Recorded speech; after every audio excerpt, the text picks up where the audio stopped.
Sveiki visiem! Šodien parādīšu jums 3 vislabākos veidus, kā paslēpt čestu.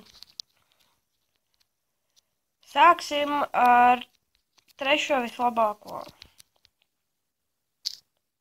Mums jāizrok tā kā neliela bedra.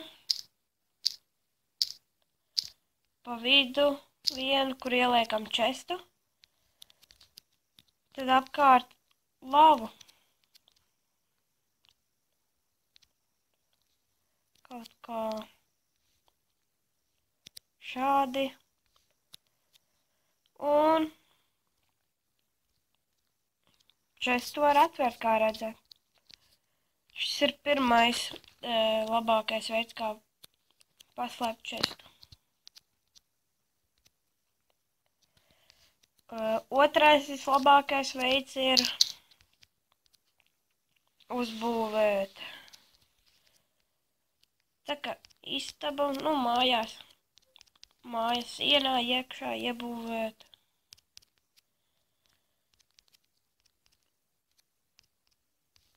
Tādu tā kā.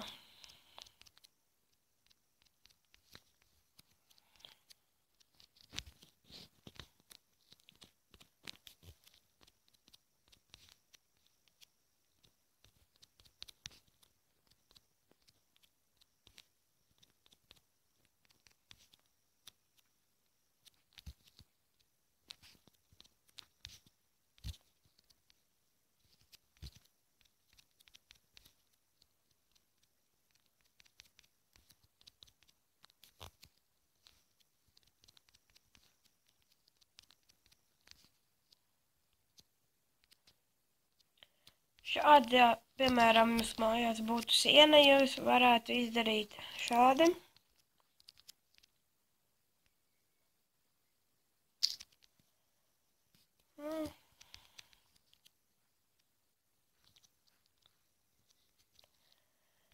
Ieliekat iekšā čestu.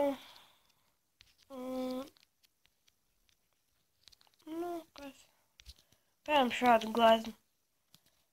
Tik viegli arī nebūtu tiekt iekšā, tāpēc neviens nezinātu, ka tur kaut kas ir, bet vajadzētu viss strādā. Un pirmais mans mīļākais veids, kā paslēpt čestu, ir šis. Piemēram, jums ir durvis, jūs atverat, nekā nav, tikai šis čests tukšs. Iet iekšā, aizēsiet durvis un aiz durvīm ir cits čests. Te var likt dārgumus, jo neviens tos nepamanīs. Tā, šis video bija interesants, ja patika. Spiediet laiku, neaizmirstiet abonēt manu kanālu, pastāstiet draugiem. Un jā, tiksimies nākamajā epizodē. Thank you.